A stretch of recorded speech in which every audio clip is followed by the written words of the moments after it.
Selamat pagi anak-anak, bertemu lagi dalam pembelajaran hari ini. Kita belajar tentang perkembangan teknologi. Juga di subtema 1 tentang perkembangan teknologi produksi pangan. Hari ini kita akan belajar tentang cara membuat tempe. Ayo simak dan ikuti pembelajaran hari ini dengan sungguh-sungguh dan semangat.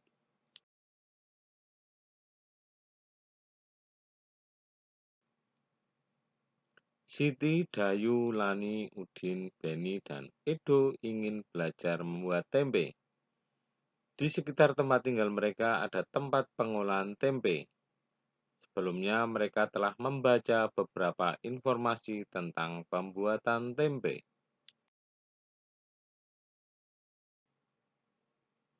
Cara membuat tempe. Kedelai merupakan hasil perkebunan yang memiliki banyak manfaat. Tempe adalah salah satu hasil teknologi pangan dari kedelai. Cara membuatnya cukup mudah. Kacang kedelai digunakan untuk membuat tempe. Selain itu ditambahkan ragi tempe serta daun pisang. Pertama, kacang kedelai dicuci hingga bersih. Kemudian direndam selama 12-18 jam. Kacang kedelai dicuci hingga kulitnya terlepas. Lalu kacang kedelai dikukus atau direbus hingga empuk. Kacang kedelai yang sudah empuk diangkat dan ditiriskan. Ragi tempe dapat ditaburkan jika suhunya telah berubah menjadi hangat. Kacang kedelai dapat dikonsumsi dalam bentuk yang baru, yaitu tempe, melalui teknologi pangan.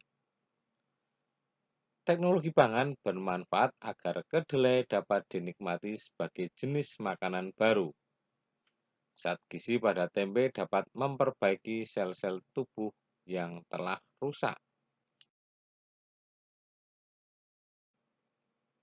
Anak-anak, dari bacaan tadi, kita bisa melihat bahwa kacang kedelai dapat dikonsumsi dalam bentuk yang baru, yaitu tempe, melalui teknologi pangan. Nah, teknologi pangan bermanfaat agar kedelai dapat dinikmati sebagai jenis makanan baru. Zat gizi pada tempe dapat memperbaiki sel-sel tubuh yang telah rusak.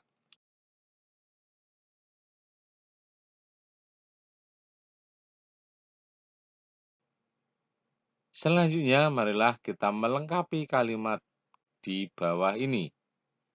Tempe merupakan salah satu makanan yang diolah melalui teknologi pangan. Bahan utamanya adalah kacang kedelai dan ragi tempe. Ragi tempe berguna dalam proses pembuatan dari kacang kedelai menjadi tempe. Ragi tempe ditaburkan di atas kacang kedelai saat suhu kacang kedelai rebus telah turun menjadi hangat. Setelah 1 atau 2 hari, kedelai akan berubah menjadi tempe. Konsumsi tempe akan memberikan manfaat yang baik bagi tubuh.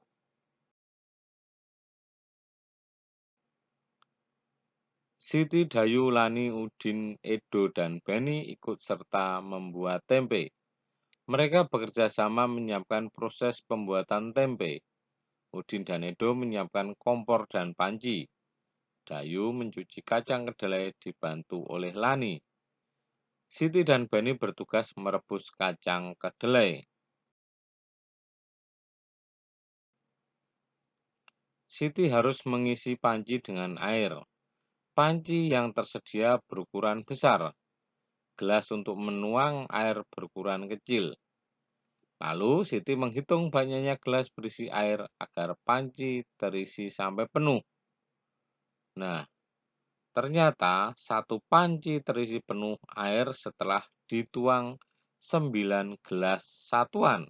Artinya 1 buah panci setara dengan 9 gelas satuan.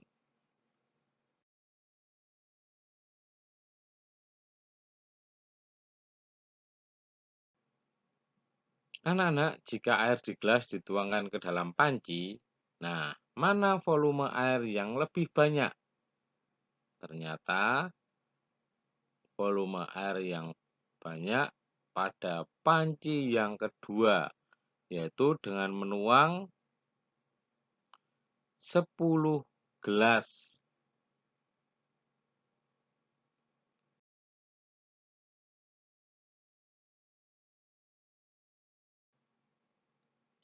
Setelah membuat tempe, Siti dan teman-teman akan mengolah tempe yang sudah jadi. Mereka membayangkan menu masakan yang akan dibuat dari tempe. Siti ingin membuat tempe balado karena Siti suka pedas. Edo ingin membuat semur tempe karena Edo suka rasa manis. Lani ingin membuat tempe asam manis karena Lani suka rasa asam dari saus tomat. Beni, Dayu, dan Udin lebih suka tempe yang digoreng. Rasanya asin dan gurih. Siti memaksa ingin membuat tempe balado. Demikian pula Edo tetap bertahan ingin membuat semur tempe. Karena tidak ada yang mau mengalah, hampir saja tempe tidak jadi diolah. Keinginan setiap orang berbeda-beda. Jika setiap orang memaksakan kehendak, akan terjadi pertengkaran.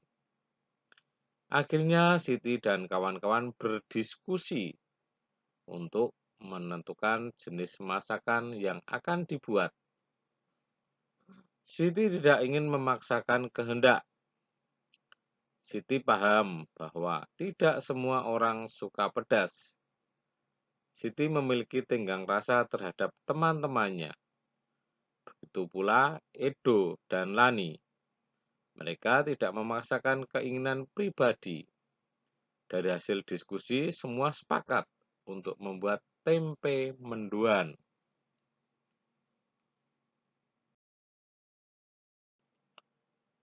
Perbedaan sifat dan kebiasaan dapat menimbulkan pertengkaran jika tidak ada yang mau mengalah.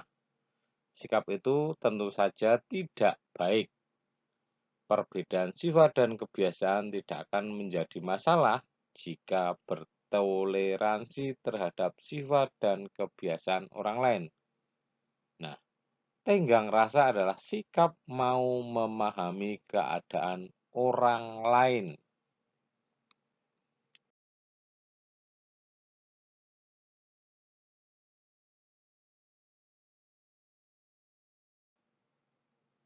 Anak-anak, berikut adalah beberapa contoh sikap yang perlu ditiru dan yang harus dihindari. Pertama, muncul sikap tenggang rasa, perang antar suku bangsa, saling melengkapi satu sama lain, menghargai perbedaan, memperkaya wawasan, berbeda pendapat, memahami perasaan orang lain, memicu pertengkaran, memaksakan kehendak, dan tidak mau bersatu. Nah, dari sifat-sifat tersebut, kita bisa melihat dan membedakan mana yang harus ditiru dan mana yang harus dihindari. Nah, sifat yang perlu ditiru yaitu muncul sikap tenggang rasa, memahami perasaan orang lain, memperkaya wawasan, memahami perbedaan, dan saling melengkapi satu sama lain.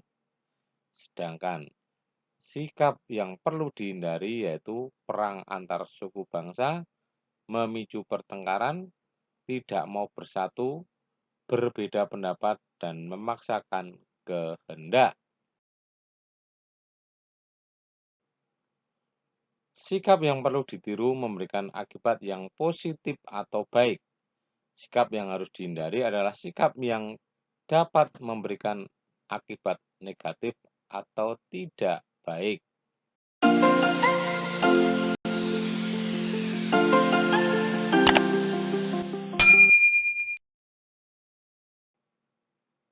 Anak-anak, demikian tadi pembelajaran hari ini. Kita telah belajar tentang bagaimana cara membuat tempe dan bagaimana kita mengolah tempe menjadi makanan yang bermacam-macam. Kita juga belajar tentang volume, juga tentang sifat-sifat yang harus dihindari dan yang harus kita lakukan. Tetap belajar, rajin membaca, jaga kesehatan, dan selalu patuhi protokol kesehatan.